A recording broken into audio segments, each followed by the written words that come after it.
Po, kur u sfiduat ndonjëherë gjatë ushtrimit të këtij profesioni, çka ju motivoi të vazhdoni tutje?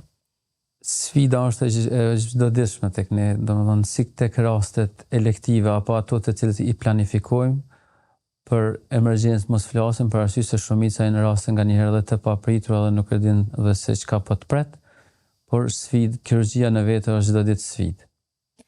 Nëse na e përmend dy momente gjatë ushtrimit të këtij profesioni, dy momente të hidhura e dy të lumtura, cilat kishin me qenë ato?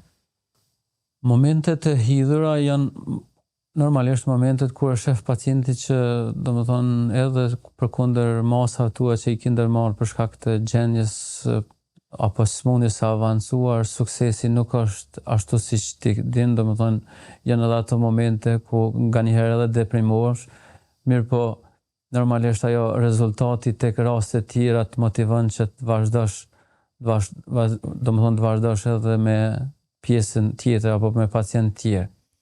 Sfida është çdo ditë. Domethënë unë tazam do ta përmendja një rast shumë të veçantë që është operu diku para 4 apo 5 viteve, ku isha kujdestar, një vajzë rreth diku ka Rahoveci, domethënë na vjen në kujdestari në qendrën emergjente me prolaps të zorrës tash përmes anusit diku rreth 1 metër.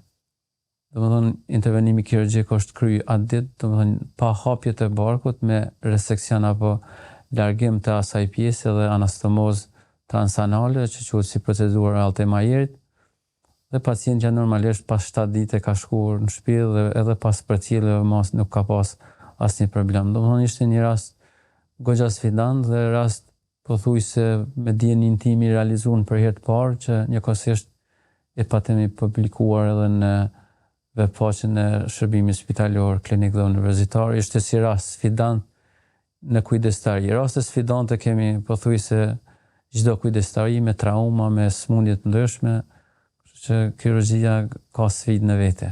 Si arrini të hapëni balancin mes familjes dhe jetës?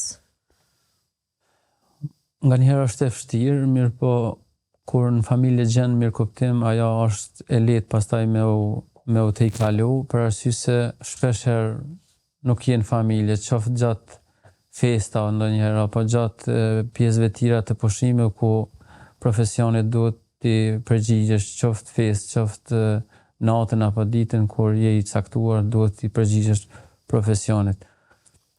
Arrim disi ta menaxhojmë, mirë po përsëri familja është shumë e rëndësishme dhe kur gjen mirëkuptim edhe tek bashkëshortja është atëherë më e lehtë kalimi i këtyre sfidave të përbashkëta.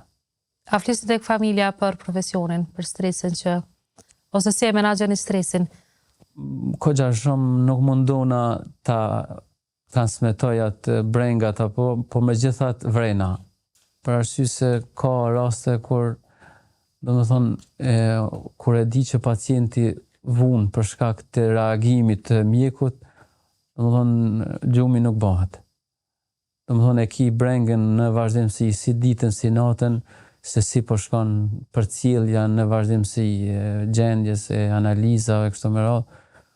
Mundohem me transmetu atë breng tek familja, mirë po nganjëherë e vrejnë edhe pa e përmend. Domethënë kur ti normalisht e ki mendjen dika tjetër, vrehet ajo. Doktor, ju jeni edhe profesor në Fakultetin e Mjekësisë. Si është ndjenja e edukimit të mjekëve të rinj dhe çfarë mesazhe keni për ta?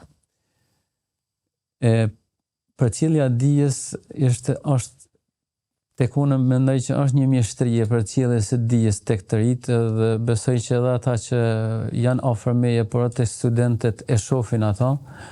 Unë kënaqësi shumë të madhe ndi që atë çka e di dhe kam përjetu, domethënë më u tregu edhe tek gjeneratat e reja. I motivoj shumë me marr, domethënë kirurgjinë, për arsye se kirurgjia edhe don mendje, edhe don fizik, edhe don çdo gjë, domethënë në aspektin e forcës për ushtrimin e këtij profesioni. I motivoj me marr këtë profesion për arsye se duhet, domethënë dikush që edhe është i motivuar, edhe i shkolluar si duhet të vazhdoj domethënë me këtë lami.